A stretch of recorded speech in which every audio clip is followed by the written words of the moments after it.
ამ სახამოს მაშინ როდესაც თბილისში სადღაც 12 საათი ხდებოდა, მართლა საოცარი ზარი განხორციელდა.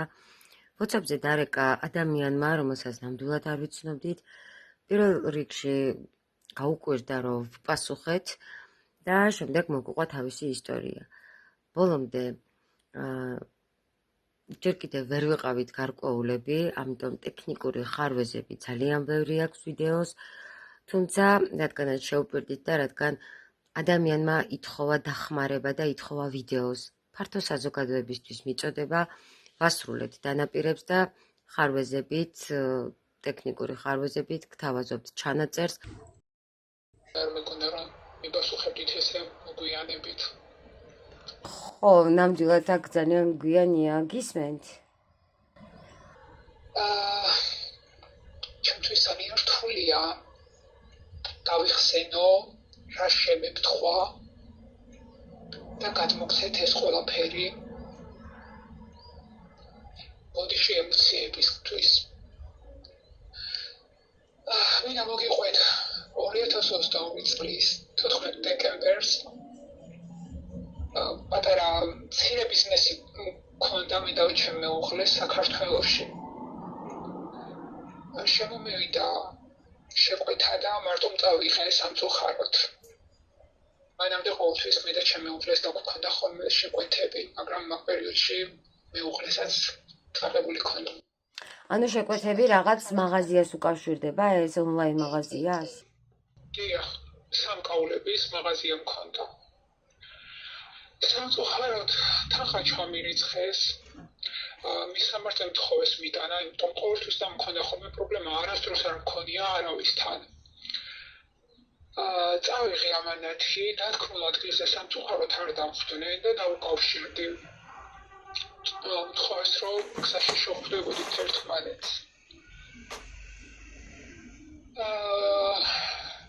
ქალაქ რუსთავში მოხდა ეს ყველაფერი, ძველ რუსთავში, დიდი თეატრის უკანა მხარეს მიმდებარე ტერიტორიაზე. დახვდა ორი მამაკაცი. და სამწუხაროდ მან დაიწყო ყველაფერი.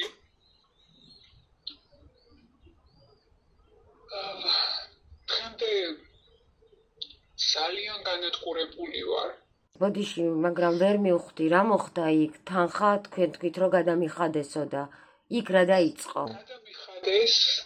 გადამიხადეს თანხა, გადავეცი ამანათი და ერთი ხელი მკრეს დამაგდეს. დაიწყეს სიტუიერი შეურაცხყოფა. ანუ ფიზიკურად იძალადეს? გამოუპატიურეს სამწუხაროდ. თქვენ კარგად იცით, რომ საქართველოში რა სიტუაციაც არის და გაუპატიურებულ ქალს საზოგადოება როგორ მიიღებს. ბოდიშით მაფურთხებდნენ კიდევაც სხეულზე, სულ ჩალურჯებული ვიყავი. გაუპატიურების დროს თან პარალელურად მეორე მამაკაცს მეუბნებოდა, რომ ეს ყველაფერი დასაწყისი იყო. თქვენ იცნობდით ადრე ამ ადამიანს? არ ვიცნობდი. უბრალოდ შემომივიდა შეკვეთა და წავიღე. მე ამ ყველაფერს უკავშირებ როგორც ონლაინ მაღაზიას, ასევე მე და ჩემი მეუღლე ქართველები ვიყავით. ნაციონალურ მოძრაობაში ვიყავით ბოდიშით ახალგაზრდულ ფრთაში. შეიძლება ამასაც დაუკავშირდე ეს ყველაფერი, რაღაც განსხვავებული მოსაზრება გაგვაჩნდა. არაფერი არ ვთქვიათ ამასთან დაკავშირებით, უბრალოდ მითხრეს, რომ ეს დასაწყისი იყო უბრალოდ. სხვა დროს უკვე სხვანაირად გაგვისწორდებოდნენ. ანუ თქვენ გინდათ თქვათ, რომ თქვენს მეუღლეზეც იყო რაიმე ასეთი ძალადობის ფაქტები? მეუღლეს უკავშირდებოდნენ ხოლმე, მაგრამ ეს პიროვნებები იყვნენ, არ იყვნენ, ზუსტად არ ვიცი, იმიტომ ეს ყველაფერი არავინ არ იცის. და სამწუხაროდ ჩემს გონებაშია ეს ყველაფერი და ჩემო გულმა იცის რა მდგომარეობაში ვარ. ფსიქოლოგიურად ვარ განადგურებული. მე რა მოხდა? მოხდა ეს საშინელი შემზარავი ფაქტი. ან არასამთავრობოებს თუ მიმართეთ, ან სამართალდამცავებს თუ მიმართეთ. ჩემო მეგობარმა მომაკითხა, ვინ დაურეკა, როგორ მომაგნო, ნამდვილად არ ვიცი, იმიტომ გათიშული ვიყავი. ჩემი მეგობარი მათყნარებდა, დამომშვიდა და ისე ჩამსვა მანქანაში და წავედით. სახში არ მივსულ ვარ. მეუღლეს დაურეკეთ და ვთხოვე, რომ დაქალთან დავრჩებოდი იმ ღამეს. ანუ მეუღლისთვისაც არ გითქვიათ რაც მოხდა. არ, მეუღლეს ვერ ვეთყოდი. დღემდე არის ის ჩემო მეუღლე.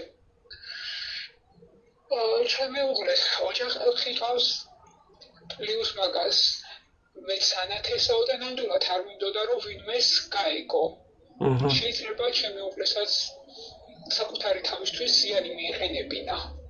და ამიტომ დაუმალავ დღემდე. ჩემო მეგობარმა იცის, სამწუხაროში რომ გადამიყვანა ჩემო მეგობარმა. იქაც დაუმალე, რომ დავგორდი კიბეებიდან. რადგან პოლიცია არ მინდოდა რომ გამოეძახათ. ესე იგი არც სამართალდამცავებს არ მიმართეთ. აზრი არ აქვს, რომ ვინმეს მიმართო. ან არასამთავრობოებს, უფლებების დამცველებს. არასამთავრობოს სატელეფონო ზარით გავესაუბრე მათ. შემომთავაზეს, რომ პოლიციისთვის მიმემართა, მაგრამ უარი განმაცხადე, რადგან არ ვენდობი. არ ვენდობოდი და არც ახლა ვენდობი პოლიციას. თქვენ ალბათ იცით, რამდენი საქმეს მალავენ. ახალგაზრდა გოგობიჭებს კლავენ ქუჩაში, დღისით მზისით არ აქვს მნიშვნელობა უკვე ამ ყველაფერს. აი მე რა მოხდა? წამოსულიყავით ევროპაში, რომ გადამერჩინა ჩემი ოჯახი და რა თქმა უნდა ერთი შვილი მყავს და მისთვის ვიბრძვი დღემდე. არ მინდა რომ ჩემი შვილი გაიზარდოს დედის გარეშე და ასევე მამის გარეშე. ღმერთს მადლობა რომ ჩამოვახციეთ ევროპაში და ცხოვრობთ ყველანაირად დაცულად, რასაც საქართველოში ვერანაირად ვერ ვიგრძნობდი თავს დაცულად. იცით რა მაინტერესებს? მე მესმის თქვენი ემოციები, ძალიან კარგად მესმის და უბრალოდ მართლა არ გიცნობთ, მართლა არც ვიცი ვინ ხართ, მაგრამ ძალიან მაინტერესებს ამდენი ხნის შემდეგ, რატომ გადაწყვიტეთ, რომ ეს ყველაფერი ვიღაცისთვის მოგეყოლათ? მინდა რომ ჩემ პირველ რიგში იმას ვიტყვი, რომ არ მინდა რომ სახე გამომიჩნდეს. არ მინდა რომ ახლობლებმა ისნონ ჩემი ხმა და დამინახო. მინდა ეს ვიდეო იმისთვის იყოს და დარჩეს, რომ მომიწიო საქართველოში ჩამოსვლა. ზუსტად ვიცი, რომ ჩვენი ოჯახი განადგურდება, ვერავინ ვერ დამიცავს. და მინდა ვთხოვო, რომ ევროპის ქვეყანაშიც ვარ, ბოლომდე დამიდგნენ გვერდში და ჩემი პატარა ოჯახი გადამირჩიოთ. რატომ ფიქრობთ, რომ თუ დაბრუნდებით ქვეყანაში, თქვენ სიცოცხლე საფრთხე დაემუქრება? გაუპატიურების დროს მაშინაც მე ვუქრებოდნენ, რომ ეგ ყველაფერი იქნებოდა დასაწყისი. ასევე თავის დროზე ბავშვითაც გვემუქრებოდნენ.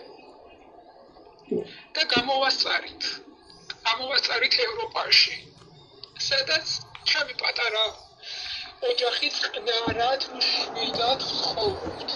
და მინდა რომ ბავშვი გავზარდოთ სიწყნარეში, სითბოში, რასაც ნამდვილი ოჯახი იმსახურებს და პატარა ბავშვი იმსახურებს.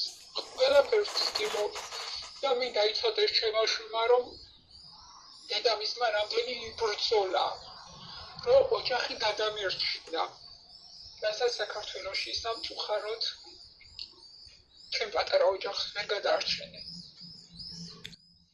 ძალიან ცუდად და ხარვეზებით მოდის თქვენი ხმა ჩემამდე, მე არ ვიცი ინტერნეტის პრობლემაა თუ რა პრობლემაა ეს, მაგრამ ბოლოს მინდა გკითხოთ, რომ რატო ფიქრობთ, რომ თქვენ რაიმე ისეთი პრობლემა შეგექმნებათ, რომ დაუშვათ ისევ საქართველოში უნდა დაბრუნდეთ, თუ აი ასეთი დიდი შიშის ქვეშ ხართ.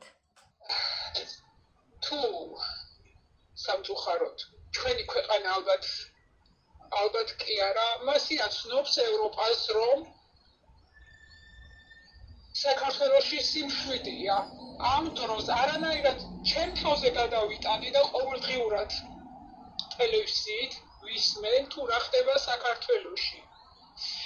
ყოველდღიურად რამდენ ადამიან ბავშვს აუპატიურებენ და ეს ყველაფერი ჩემს გონებაში ახლდება. უნდა მიკვდება რა ხდება საქართველოში და მინდა ჩემო შვილმა იცოდეს, რომ დედამისი ბოლომდე იბრძოლებს და იმედი მაქვს, რომ ევროპის ქვეყანაშიც ვარ ამჟამად, რომ ბოლომდე დამიდგება გვერდში. მიშია ერთი ფაქტის, რომ ერთხელსაც რომ მომიწიოს საქართველოში დაბრუნება, ვიცი, რომ ჩვენი პატარა ოჯახი აღარ იარსებებს. ტექნიკური ხარვეზის გამო ჩანაწერი აქ გაწყდა, თუმცა ბოლო სიტყვები, რომელიც ახალგაზრდა ქალმა გითხრა, ნამდვილად სულის შემძვრელი იყო, რადგანაც მან განაცხადა, რომ თავის სამშობლოში, საქართველოში დაბრუნებისთანავე მას და მის ოჯახს დაემუქრებოდა ძალიან დიდი რისკი და შესაძლებელი არის ქვეყანაში დაბრუნების 2 დღის შემდეგაც კი ის უკვე ცოცხალი აღარ იყოს.